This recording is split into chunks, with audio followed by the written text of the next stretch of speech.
All right, we are back at the Brian Dawkins Impact Foundation Golf event with Brian Westbrook himself. B. West, thank you for taking some time. Oh, thanks for having me, man. You guys are big time. I'm just trying to catch up. You know what I mean? I'm glad to be here. You're making us look good, that's for sure. How's the golf game?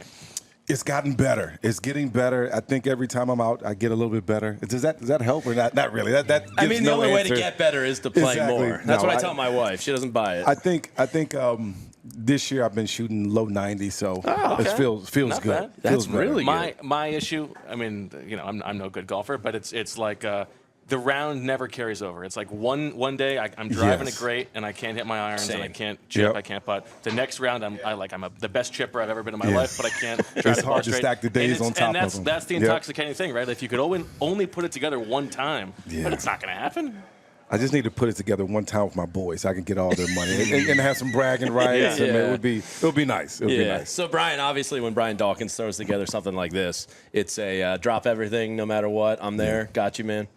Well, you know, Doc, just who he is, Sure. demands that type of respect, certainly. But I think he's been so important and critical to so many people that you see here. And mostly, I think about myself because I needed a mentor. I needed someone to follow. I needed someone to guide me in the right way. And that's what Brian is. He's a guy that he's not going to talk a bunch, but he's going to show you the path through his actions. And then when you start to get to know him a little bit better and start to hear it, now you're like, okay, wow. And then when you think about his ability to give back, his ability to truly impact a community, you just can't. There's no way that you cannot show up to an event like this. And so when you guys all get together, you know, like there's nothing better than being Soiree on, last there's nothing night. better than being Yeah. on a team, right? Yeah. And so, like, is it instantaneous? Like you're just back to your old BS? It is. We sat out here last night and had a couple cigars and just telling all the old crazy stories. And you almost fought him and he almost fought you. And remember the coach made us do And that. you and Tio He had a did cut. fight. Yeah, exactly. And so you start telling these stories, and every year they get a little bit more interesting. Sure, so right. you get add a little bit more every year. But it's just good being around the guys. And, you know, you spend your early 20s around these men for all day, almost basically all year. Then, you know, after you retire, you're off to kids and you're living in different places. You don't see each other as much, and it's a painful existence, really, because you get used to it. You get used to being around the guys a lot and not having as many responsibilities. And now, you know, you rarely see them. And so when you have an opportunity to come together in an event like this, it's just a great time. So I know Ike Reese at the soiree 2 years ago took home the award for the best showman. Did anybody steal the show last night? Or I think everybody did a good job. Everybody did a good job last night. You know, again, we're raising money for a great cause. Sure. People want to support it. And if you have an ambassador, a front man like Brian, it's special. It makes it special. We have talked about on this show, sort of the operating idea of this show is just some dads who are just talking Eagles most of the time. Yep. I know you were in that life, right? 10, 7, and 5. 10, 7, and 5. So Wow. I'm in the middle of. Actually, things are starting to get better. Yeah. Now I can say, hey, you know you're not supposed to do that. Why are you doing that? And most of the time the answer is because I wanted to. And so but at least I can have that conversation. And so things are getting better. I think we're headed in the right direction. If we want to talk Eagles just a little bit, thinking about Saquon Barkley coming into this offense, Yeah. a new offense too, so he's changing teams and it's a new offense that they're installing. You know, you didn't have to, when you were here with the Eagles, it was Andy Reid's offense, right? What do you think that difficulty will be like for him in terms of just sort of picking things up? I don't think it'll be too hard for Okay. him. I think, you know, everyone's be learning the offense. And what you do with players when you bring in a new system is you give it to them in small pieces, small doses. And so that's what OTAs are for. That's what, you know, all these little mandatory practices are for. So guys can get a little small piece and then you build on that. I mean, we talk about the golf game, not building on each other. That's what you have to do as a player. You learn a little bit and then you build on these concepts. And so Saquon, he's a vet. He's smart. He's a guy that can get it done. I have no doubt that he'll learn the offense. And listen, this is when I went to San Francisco, it was similar offense, you know, different words, things like that. And they just gave me packages and said, this is the package that you're definitely going to be in on. And so for Saquon, he probably is not going to need to know everything. But as he goes, he'll continue to learn more and more. And so he'll figure it out fine. And when you have talent like that, you just say, give him the ball. Where does he feel comfortable at? Okay, perfect. We can call a play for that. He can remember that play and just give him the ball and let him go. So when you see these new OTAs might be going away, less physical practices, is part of you like, damn, I wish these rules were around when I missed it. I missed the gold. These are the golden years of football right now. Because listen, Andy Reid.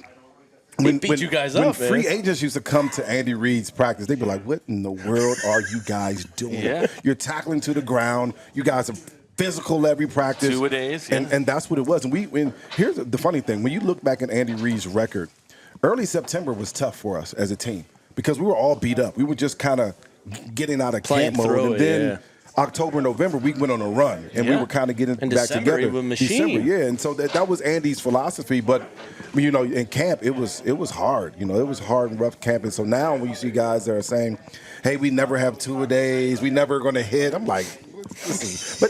But here's the funny part. I sound like Harold Carmichael and Mike Quick, and I'm talking to Urban Friars, but I sound like the old guys now. Like, that's what you become after you retire. Not only did you miss that, you missed the Eagles finally paying a running back. They finally paid a running back, which is shocking. I think Howie had his eye on Saquon for a long time, but what they're trying to do is protect the quarterback. They want to make sure that their true investment, their big investment, is protected. It makes sense. I just hope that Jalen is the person that I think he can be. Sure. Jalen is a solid player. We understand that. I think for them to win, he has to be exceptional. So I asked Bo this last week. Jalen's in a spot where, like, every quarterback in the league would want those weapons in that line in front of him. Is it an easy job or a hard job? It's a pressure-filled job. No matter what, and when you're the quarterback of a football team like Philadelphia, there's going to be pressure. There's going to be demands. There are going to be thoughts that you should be doing things better. Even when you win, they want you to be better. So it's always going to be tough. But hey, listen, Jalen went to Alabama. He played at Oklahoma. That's pressure right there. Sure. To be able to come back and sit on the bench and watch somebody take your spot, that's pressure as well. And so he's used to it. I don't think it's going to be anything that he cannot handle. Last one for you is just as you look at this team and when you watch these guys play, is there anybody who stands out to you as just like, I like that guy. I like the way that he plays. He sort of reminds me a little bit of myself, the way he goes about it. No, it's no one that reminds me of myself, but I have a love for A.J. Brown. Okay. I love his physicality. I love the way he moves. I personally like him. There's been some, and I don't know A.J. that well. I've met him maybe once or twice, and so there's been a couple times that he has stopped everything he's doing. He was doing something that I can never do as a player. When I was locked in for the game, it was all the game. I couldn't interact with the fans, and I couldn't do two things at the same time. But there's been multiple times where he stopped everything that he's doing to come over and shake my son's hand and have a word with my son's favorite player. But it blows me away because as a father, that's the only thing that you want for your kids to be happy, right? And so that blows me away. And his ability to say, again, I couldn't do it. Compartmentalize and say, okay, this is the game. This is around the game, and I'm still going to be able to do both. That's been amazing. Of course, his stats speak for themselves. He's been a great player. And from the brotherhood standpoint, all you guys, and as a father, what is it like seeing Trot Jr. now go into this team? Is that wild? Gotta be wild. It's probably the most exciting thing that I saw in the draft. I mean, I had a feeling. I thought he was going to go in the second round, but I had a feeling that the Eagles would do it the right thing. I feel that strong about Howie, and I think in the end it ended up working for everyone. And so hopefully he gets an opportunity to play. Hopefully he gets an opportunity to show everybody that the combine numbers were not the true numbers, didn't really show what he is. When you put the tape on, he shows up on tape. And so hopefully he gets an opportunity. Brian, before you get out of here, big Hoops fan. Are the Sixers going to right the ship this offseason? What do you think? Are we going to be all right? Oh, man. I'm nervous as hell, man. They have to find some help. I mean, they know that as currently constructed, they cannot win. They have to do it a little bit different. And got to get some of those Villanova kids in here. Well, it's a mindset. Mm. Can you bring that mindset? And here's the thing. There's not a lot of coaches in the NBA that can coach that mindset. Thibodeau can. And then you have to have the players that be able to fulfill that. And those guys from Villanova have figured it out. They all are hungry.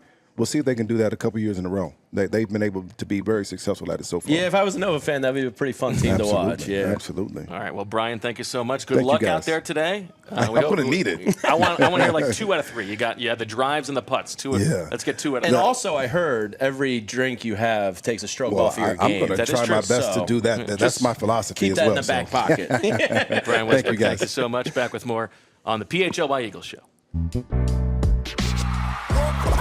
We all silly like the mayor.